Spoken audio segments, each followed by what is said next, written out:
History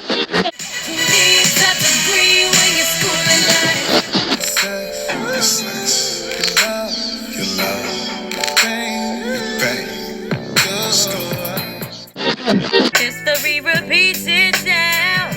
It fails to die.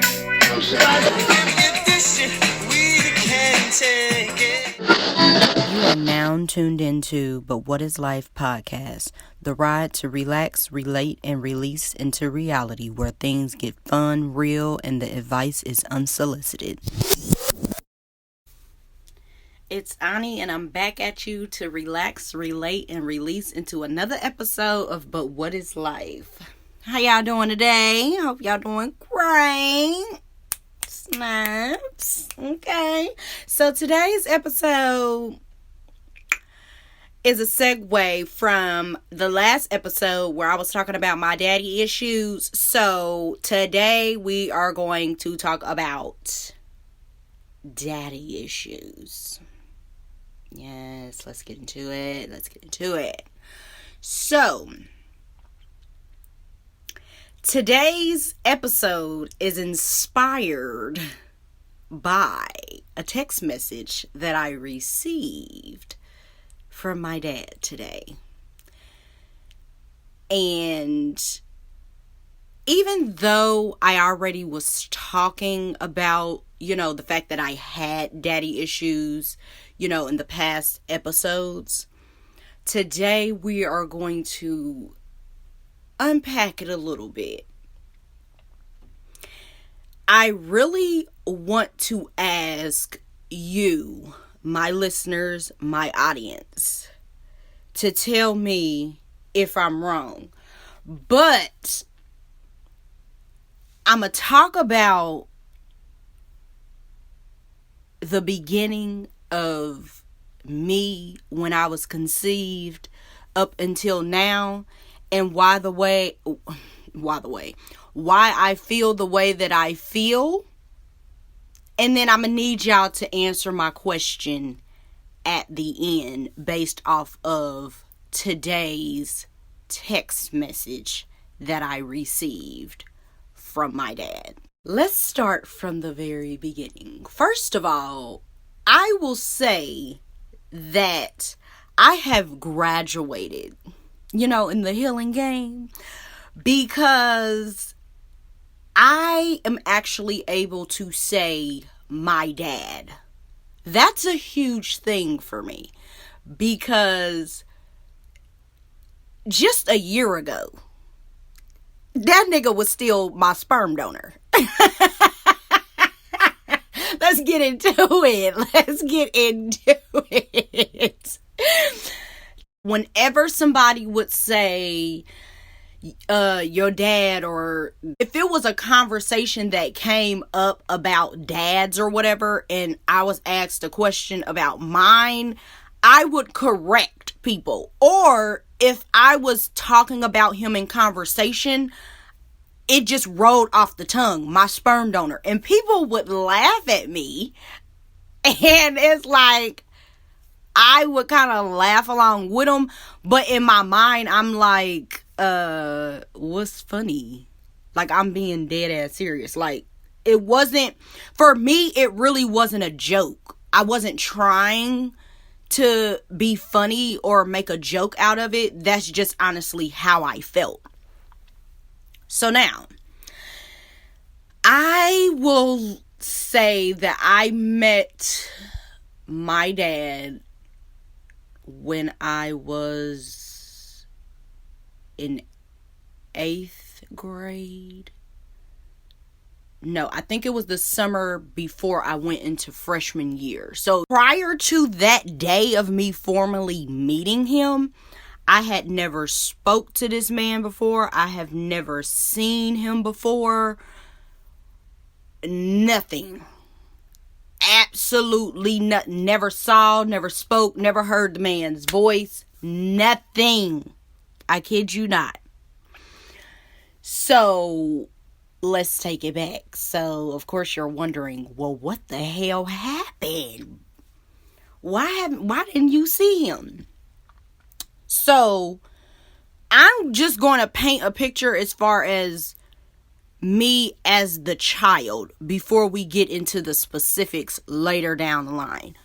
So I remember I would ask my mom questions all the time. It was never a situation where I knew exactly what I felt about it. But once I hit middle school, 7th grade, I really don't remember asking much about him. But the years prior, I feel like I used to ask my mom about him all the time.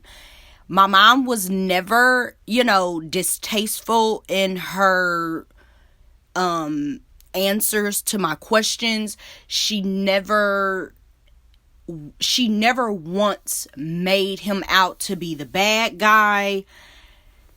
Nothing. So when I say I didn't really know what my feelings were as far as him not being there, is because it wasn't a situation where it was malicious intent on my mom's part. So I can honestly say, as a little kid, even though he wasn't there, the idea of him still excited me. It was just like, I want to meet him. Like, where is he? And of course, when my mom told me that we actually had siblings on his side, that made me even more excited. Fast forward to when I actually met him. I was excited in the sense of meeting him, just to know and to say that I know what he looks like. I've met him before, all of that jazz. But by that time, for me, there was a sour taste in my mouth. Even though my mom never planted a sour seed ever about him. She allowed me to form my own opinion against him. So it was kind of like, I'm excited to meet you, but at the same time, I don't really care because I'm upset that you weren't here from the beginning. Now, mind you, we didn't live in the same city. He lived about 45 minutes away in another city from us. 45 to an hour away.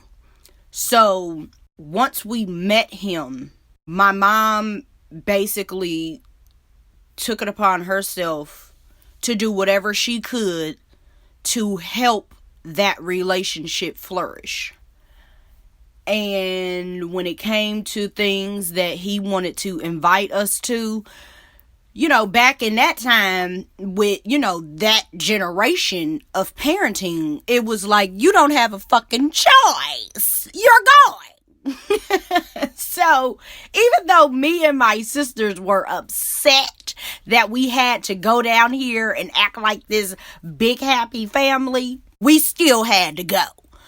We went to, it was just a formal meeting like of his parents, his siblings and like their kids. And then we went down there another time for something. I don't know. It was something that they had going on, some type of event. I remember we went to his dad's funeral, and probably one or two more times we went down there. I don't really remember. Those are just 3 things that I know for sure that we went down there for. While all of this is happening, I actually started to get angry. Like, I knew what I was feeling at the time. I was really getting angry. So, like I said, I met him around 8th grade, the summer before or the summer after 8th grade. All the way up until I was in college. Different things are happening, and, he's like reaching out to us randomly and all that kind of stuff. After initially meeting him, he probably came like once. But other than that, I felt like we were always going where him and his family was. And I really started to get fucking angry. I was so pissed because I was realizing, okay, we met him, blase, skip, whatever. But recalling the day that he actually apologized and, gave us some type of reasoning as to why he wasn't there, and asking us how we felt, and asking us, what we saw moving forward, what we wanted to do. Like, it was none of that. None of that. And in a sense, I feel as if his energy was, daddy's here, now fall in line. You know what I'm saying? That's honestly how I felt he walked up into the place. And for me, I'm sitting here like, whoa, wait a minute, goddamn it, I'm damn near grown. Like, of course I wasn't grown, but I'm, into my adolescent years. Here soon, I can be able to make decisions for myself.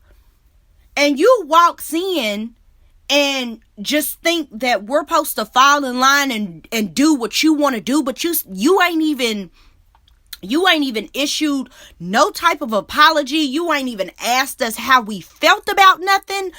None of that. Okay? Now, unbeknownst to me, my mom was actually on the sideline telling him what he needed to do, because it was a situation where it's like, okay, these are my kids. I know my kids. What you need to do is X, Y, and Z to get some type of cooperation from them. He decided that he didn't want to do that. Now, like I said, this was unbeknownst to me. I didn't know this until I was actually of age and my mom actually talked to me about it. Because then it was a thing where she kept a united front for his sake, basically, where it was like, you don't have a choice. You're going to do whatever he wants to do. Not in the sense of whatever it is that he want to do, y'all gonna do it. It was a thing where if she felt comfortable with us being in whatever the situation was, especially since she would be coming with us, then we would have to do whatever. But that was one thing that my mom made very clear. I'm not about to just send my kids, especially my 3 teenage girls. I'm not about to send them to a whole nother city where they don't know anybody with some people that they don't know. My mom was always there. It's like, nah, you ain't about to get my kids. I can come with them. So if it was feasible for her, then we did it. We didn't have a choice. So fast forward to when I was going off to college. He pissed me off so bad, y'all. So fucking bad. Because it was one day where he had called and the whole chore of talking to him took place. And, he was just asking me questions about, like, school and like what I was gonna major in, like stuff. It was just stuff like that. And so I don't remember exactly what it was that I said to him. I think it had something to do with like math or something. I don't know. But then he goes on to like come at me with this tone. Now, he very well may have not been coming at me like this, but this is the way that I took it. He was coming at me with this tone where it was just like, okay, I understand what you're saying, but at the end of the day, this is what you need to do and you're going to do it. And it was just like, excuse me, what? Like, who the fuck is this man? Like, you so fucking random when it comes to your interactions with me and my fucking sisters, to the point where it's like, the fact that you even think that you have the audacity to speak to me in that tone, you need to cool your fucking jets, sir. Where the fuck are you coming with this bullshit? Like, I was real life tripping. So, from that point on, it was just like, you know what? At this point, I'm about to be 18. And to hell with this nigga. Like, what? Nigga, fuck you. Okay? That's really how I felt. It was like, fuck that nigga. But I was still interested in building a relationship with one of my sisters and my older brother. I was interested in building a relationship with them. Because at the end of the day, what took place and how me and my sisters got here, the kids ain't got shit to do with shit. So I didn't have no ill feeling towards them. Technically, I have 2 sisters and 1 brother on his side, right? But let me be very clear about this. His daughter, that is not by the mother of my sister and brother on his side, to this day, that's not his fucking daughter. He needs to get a fucking paternity test, because I don't know whose kid that is, but that ain't his kid. That's all I gotta say. That's not his fucking kid, bitch. Let me just speak on that. The oldest sister on his side looks literally identical to my sister Brooke. They look like fucking twins, okay? Let me just say that. I honestly believe that my sister Brittany looks like our brother. And then, of course, I look like my fucking dad. What do you fucking know?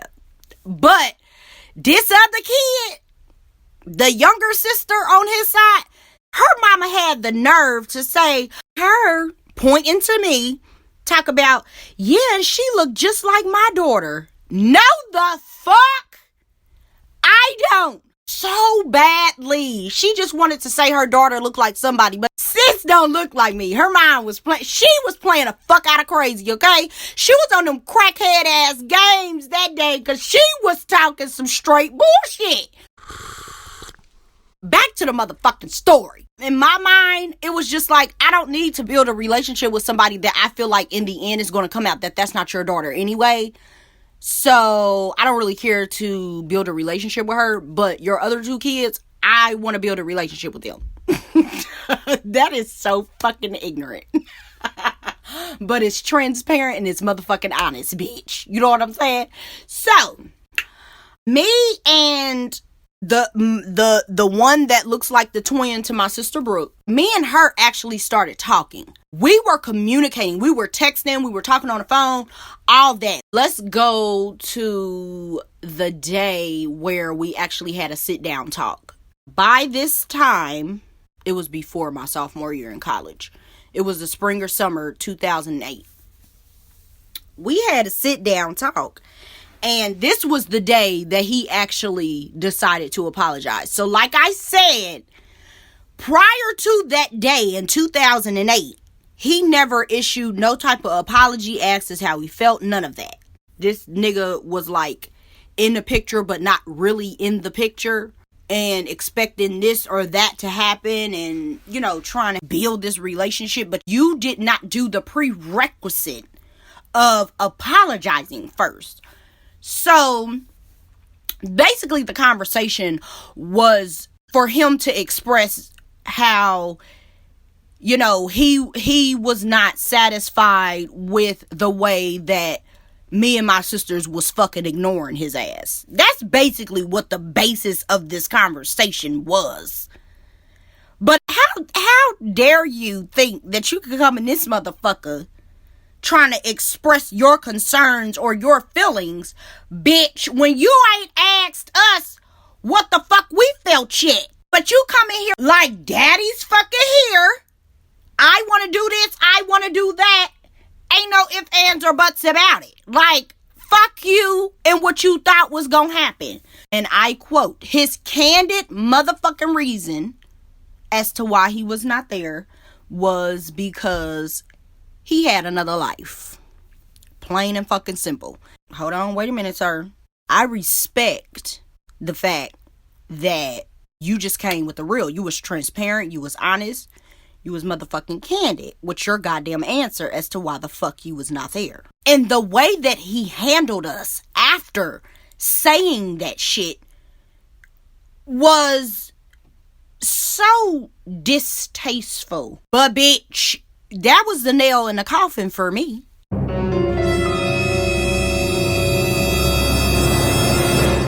You started this shit, bitch. So now I'm going to fucking finish it. Where I am today, I understand that it took two to create the situation that was me and my sister's reality. So, no, I do not fully just blame him as the reason why our dad was not there. But I blame him for the things that he could control and his efforts. My mom is to also blame. I have told her how I felt about that. At the end of the day, she could not control what he decided to do. But it took both of them to create this fucking situation. I digress. It is what it is. Now, I've had the conversation with him and I asked him, okay, why? Like, I really, got into detail as to, why he chose to make the decisions that he made. But we're not going to get into all of that. We just going to leave it at the fact that this nigga said he had another life and that was the life that he fucking chose. Okay? Something else that happened that particular day was the breakdown of me and my sister, his daughter. It was like, for her, it's like, okay, this is my dad, regardless of what their relationship or whatever was. For her, it was basically, all right, y'all got my dad fucked up. Y'all ain't about to be treating him like this. So she decided to open up her fucking mouth and try to tell us, me and my two sisters, how we should feel and how we should move when it comes to her dad. At the end of the day, my nigga, you knew this nigga since your ass was fucking born. Regardless of if you like the nigga or not, y'all's downfall in your relation, y'all's disconnect in y'all's relationship, whatever that may be. He's been there for you since day one. Even if the nigga wasn't necessarily there, the nigga been there, bitch. So how dare you think that you can sit here and tell me and my sisters how to fucking feel when it come to your whack ass daddy, bitch? And I was pissed.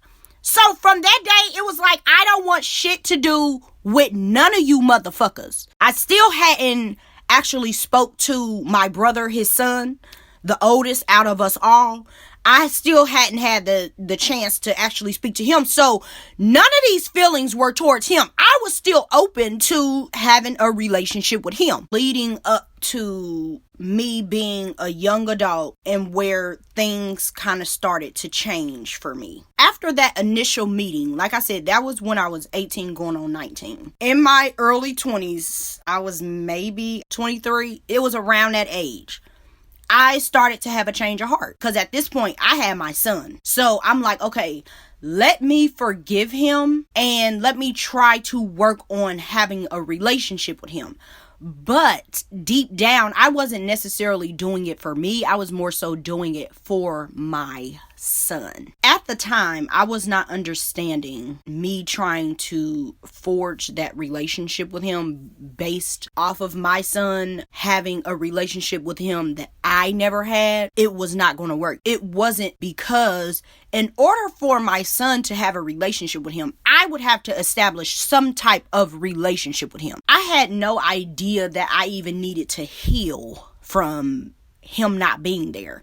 In my mind, I'm just thinking, okay, it happened. I'm moving on with my life. As time went on, when I would just talk to him, like when I say I would get so irritated, I was just like, what the fuck is this? Why am I doing this? Why? It got to the point where it was just like, okay, no, this is being forced. I can't do this shit anymore. So I just cut all communication. I just stopped talking to the nigga, start ignoring his ass again. Up until last year, it was just my spirit was speaking to me.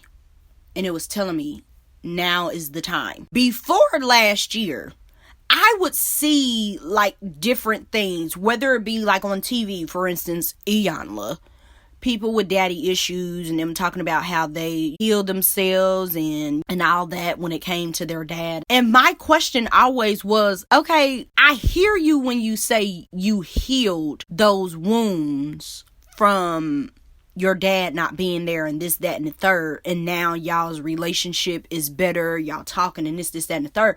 But for me, I didn't know what that looked like. It was, okay, what are you supposed to do? You supposed to just talk to the nigga?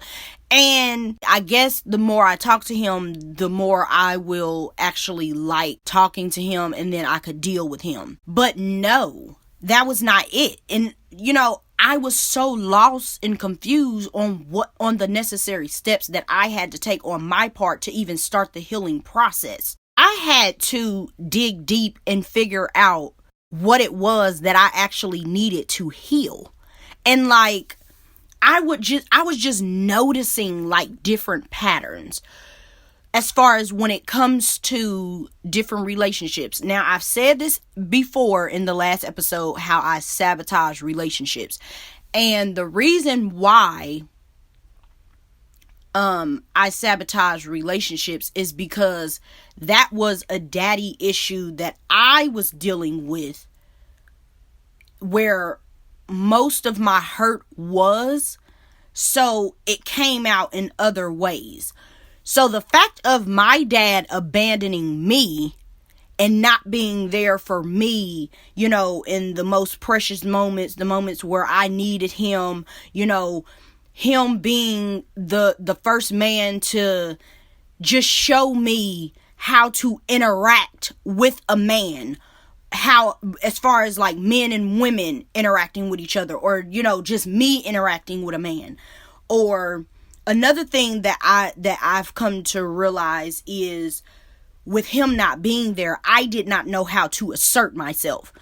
Of course, I know that there are things that will pop up along the way and it'll start to make sense. Okay, maybe that may be an issue that I deal with my dad not being there, but abandoning relationships, a very low respect for men.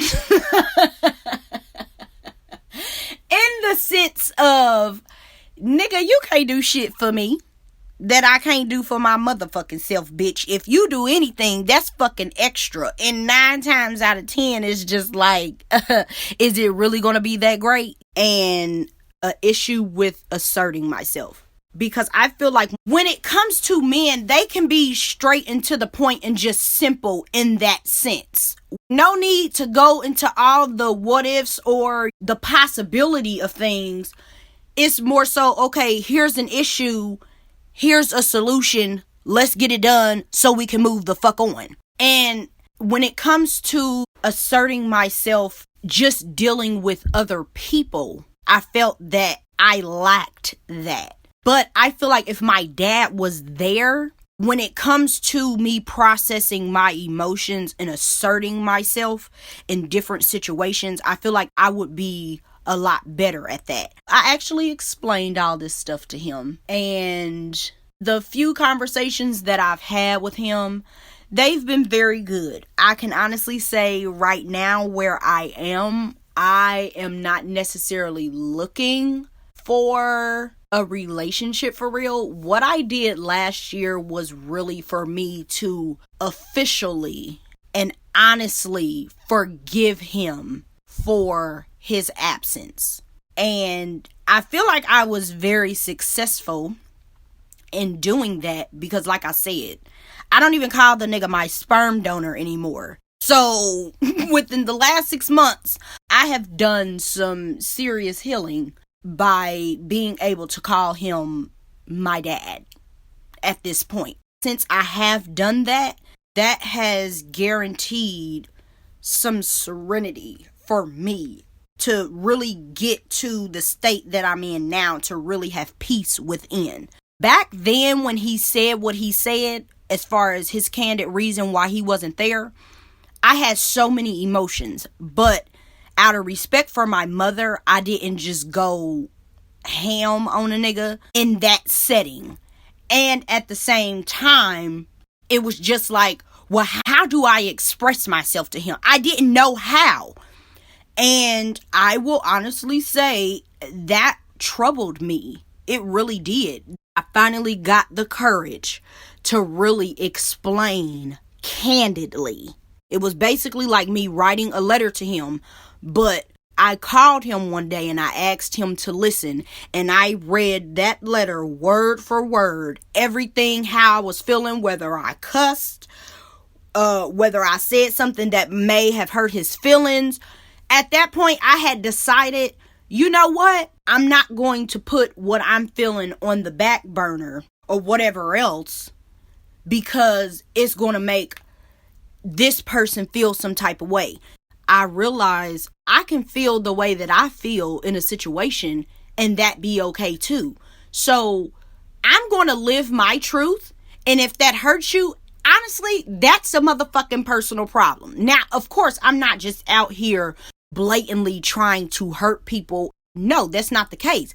But at the same time, me living my truth and me saying what I feel, if that hurts your feelings, that is a personal problem that you need to take up with self. That has nothing to do with me. I told him my spirit moved me to do this so I can move on to the next level. In that letter that I read to him, now you need to understand that you had your chance to make choices and decisions when the ball was in your court when I was a kid, and you fumbled the fuck out of that ball. So what I need you to understand is the ball is in my court now. I get to decide in the life that I'm creating for myself whether I want to have a relationship with you or not, and if I want to share my life with you. I get to decide that. Nobody else gets to decide that for me. I'm honestly not looking for a relationship with you at this time. I made all of that perfectly fucking clear, okay? After I read him that letter, I will say that he has been a little bit on the reserve. He has respected what I said. So this is where the question comes in for anybody that is fucking listening. Let me know if I'm tripping or not. He asked me today how I was doing. I told him great. Asked him how he was doing. He said he was doing good and wanted to know if me and my son was being safe with everything that's going on. Yeah.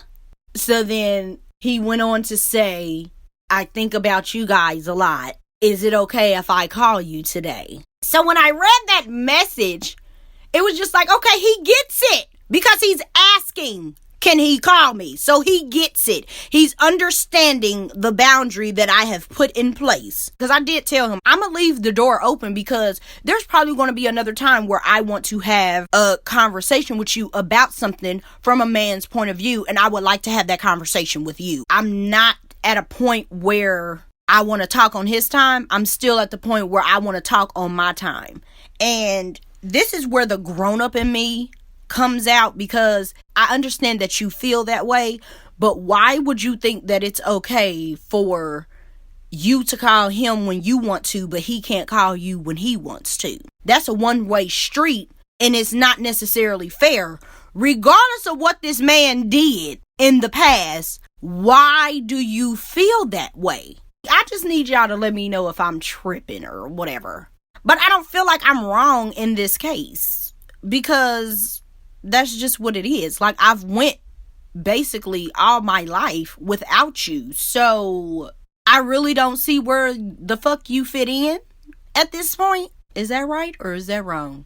Like I said, hit me at But What Is Life Podcast. BUTWHATLIFEPODCAST@gmail.com. Please send me an email and let me know if I'm wrong. And also, I want to start incorporating like my listeners. Like, if y'all have something that y'all would like for me to talk about, or just do a segment on the podcast where I respond to different topics or questions that you guys send me, you can send it to that email and we can start getting the discussion popping on this podcast, if you know what I'm saying. saying? So until the next episode, relax, relate, and release into your daddy issues if you got them, your mama issues, or just your issues in general, if you feel what I'm saying. I love y'all, and I will talk to you guys in the next episode.